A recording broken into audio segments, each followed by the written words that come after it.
चाहे जितना दुख पड़े प्यारे, किसी से मत कहो, किसी से मत, चुपचाप मौन होकर सह जाओ। तुम्हारा स्वामी विधान करके तुम्हें दुख भेजा है तो बहुत बड़ा उसमें कोई सुख है। वो मंगल भवन है, तुम्हारा मंगल होने नहीं दे सकता। दिखाई दे सकता है कि अब अमंगल हो गया हमारा, अमुक अमुक अमुक, कुछ नहीं। धैर्य पूर्वक अपने मार्ग में सीधे चलते रहो। उसका विधान आया है, वो दुखद हो या सुखद, सुखद है तो हर्षित मत हो, दुखद है तो शोकित मत हो, आगे बढ़ो। देखो ये अध्यात्म है, ये कमर कस लो कि इस जन्म में मुझे इस भव समुद्र से पार होना ही है।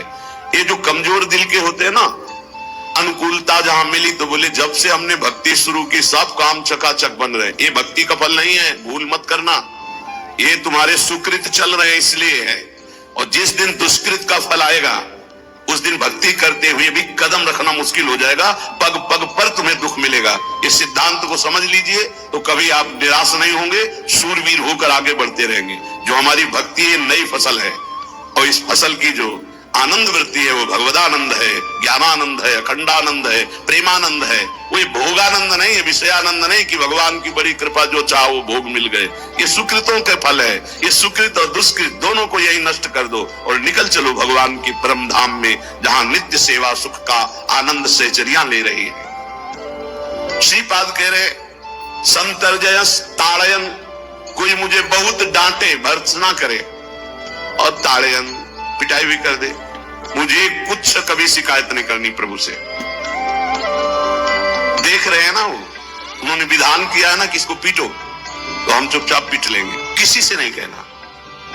रहीमन मन की मन व्यथा रखिए मन में गोए, सुनिठ ले है लोग सब बांटने। इसलिए असंगो हम, असंग किससे कहें अपने दुख सुख की बात।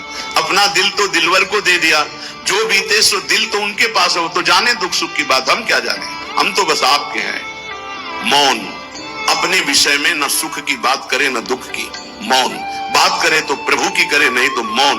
मान लीजिए अगर ये मौन आप धारण कर लेंगे तो निकल जाएंगे माया से, नहीं तो किसी की निंदा कर देंगे, किसी का ऐसा कटु वचन बोल देंगे, परुख वचन बोल देंगे, भजन क्षीण हो जाएगा, भजन करने की वृत्ति नष्ट हो जाएगी। जीवन में अगर कोई हमें कष्ट दे रहा है तो हमारा कर्म है, ना कि कोई व्यक्ति। ये बिल्कुल सिद्धांत तक चर्चा समझ लो। वही व्यक्ति जो मुझे द्वेष करता, वही व्यक्ति जो मुझे कष्ट और दंड देता, वही व्यक्ति प्रणाम करके छाती से लगाकर आंसुओं की धारा से अभिषिक्त किया, तो वो व्यक्ति था या कर्म। जब कर्म भोग हो गया तो वही हृदय से लगा के अश्रुधारा से क्षमा कीजिए, बहुत ऐसा नहीं, आप तो बड़ी कृपा की। व्यक्ति कभी कष्ट नहीं देता, मेरा कर्म उसके ऊपर सवार होकर मुझे दंड देता, इसलिए मैं किससे कहूं। अपनी जबान से दांत कट जाए तो किससे कहूं। ये जो दांत, इससे जबान हमारी पीड़ा को किससे कहूं। अब अपने हाथ से चोट लग जाए किसको कहूं। ऐसे सब आत्मस्वरूप हैं, हमारा कर्म ही उनके ऊपर सवार होकर हमें दंड दे रहा। इसलिए भाई श्रीपाद का सिद्धांत जो कह रहे कि अगर भगवत प्रेम प्राप्त करना है तो मुंह बंद। ना कभी वो रूप था, ना कभी वो रूप मिलेगा। बीच में जो भास रहा है वो श्री कृष्ण ही उस रूप में है। जिस रूप को तुम माता पिता परिवार मान रहे हो मेरा प्रभु है, ऐसा मान लोगे तो जीवन मुक्त हो जाओगे। नहीं मानोगे तो मोह में फंस करके फिर दुर्गति को प्राप्त होगे।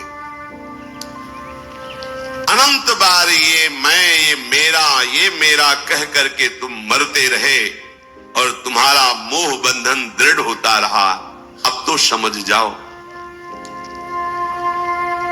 इस जन्म में एक बार तुम थोड़ी हिम्मत करो और हृदय से सच्चे मन से प्रभु श्री कृष्ण को, श्री हरि को अपना मान लो। एक बार हृदय थोड़ा मजबूत करो। ये मजबूत होता है सत्संग से। और पुकारो कि प्रभु मेरे हो आप, पुकारो मीरा जी की तरह, मेरे तो गिरधर गोपाल दूसरो न कोई। है ही नहीं दूसरा। जैसे आप कहे तो फिर ये सब वास्तविक नहीं है, केवल भास रहा है। तो हंसी आती है जब वो दिखाते हैं, तब हंसी आती है कि वाह बड़े प्रवीण हो आप, छुपने में बड़े प्रवीण हो।